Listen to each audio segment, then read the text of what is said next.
সেই ঘটনার ভেতর থেকে সে কোনো শিক্ষা গ্রহণ করেনি, তার মধ্যে কোনো অনুতাপ নেই, তার মধ্যে কোনো আত্মসমালোচনা নেই, তার মধ্যে কোনো ধরনের কোনো আত্মগ্লানিও নেই।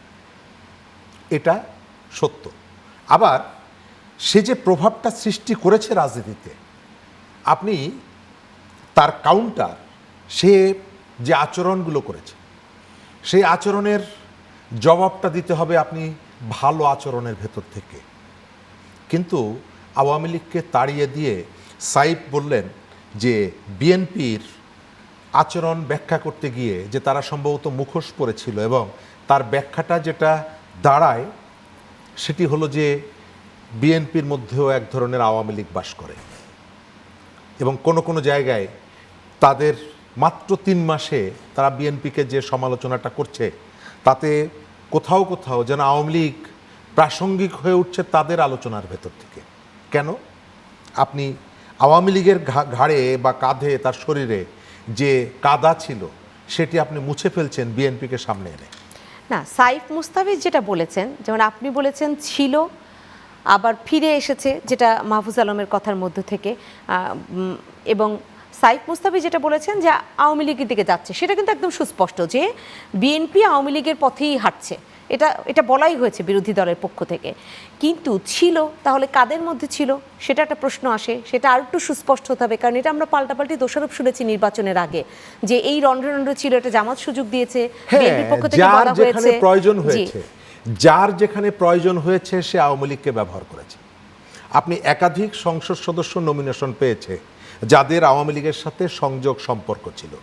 যেখানে প্রয়োজন হয়েছে গোপালগঞ্জ ৩ আসনে, যেখানে শেখ হাসিনা এমপি ছিলেন, সেখানে জামাতের যিনি প্রার্থী তিনি গিয়ে জনসভায় দাঁড়িয়ে বলেছেন আপা নেই, আপার ভোটটা এবার আমাকে দেবেন, আপা যখন আসবেন তখন ভোটটা আপনারা আপাকে দেবেন।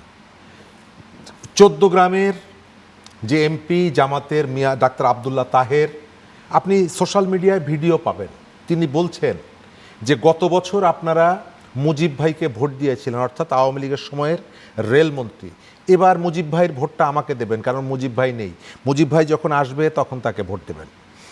যে যেখানে সুযোগ পেয়েছে বিএনপির নেতারা, মির্জা ফখরুল সাহেব ঠাকুরগাঁয় গিয়ে বলেছে না যে নিরীহ আওয়ামী লীগের বিরুদ্ধে কোনো মামলা হবে না, তাদেরকে আমরা হেনস্থা করব না। কয়েকদিন আগে এনসিপি বলেছে না যে আওয়ামী লীগের যাদের বিরুদ্ধে বড় বড় কোনো অভিযোগ নাই, ফ্রেশ যারা, তারা আমাদের দলে আসতে পারেন।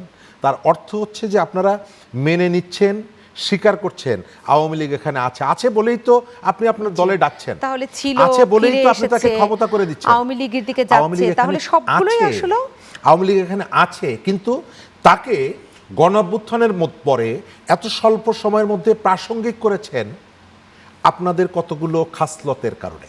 এত দ্রুত সময়ের মধ্যে যাদের কাঁধে 800-900 মানুষের লাশের বোঝা, তাদেরকে এত দ্রুত সময়ের মধ্যে আলোচনায় চলে আসার জন্য তাদের কোনো কর্মকাণ্ড এইটার জন্য ভূমিকা রাখেনি। ভূমিকা রেখেছে যারা তাদেরকে তাড়ানোর জন্য নানা ধরনের বক্তব্যগুলো নিয়ে এসেছিল মানুষের সামনে, তরুণদেরকে ডেকেছিল, তরুণরা রাস্তায় নেমেছিল, এবং সেগুলো সবগুলোই যৌক্তিক ছিল। কিন্তু যে প্রতিশ্রুতিগুলো আপনি দিয়েছিলেন সেই প্রতিশ্রুতি আপনি পূরণ করেন। আমি শেষ করব, বিদ্যুতের মূল্য বৃদ্ধির আলোচনাটা হচ্ছে, আপনি জাস্ট যদি খেয়াল করেন আওয়ামী লীগ সরকার যে সমস্ত কারণে দেখিয়ে বিদ্যুতের মূল্য বৃদ্ধির কথা বলতো, একেবারে হুবহু এখনকার সরকার সেই কারণগুলোই দেখিয়ে দিকে যাচ্ছে। এটা যেমন সাইফ মুস্তাফিজ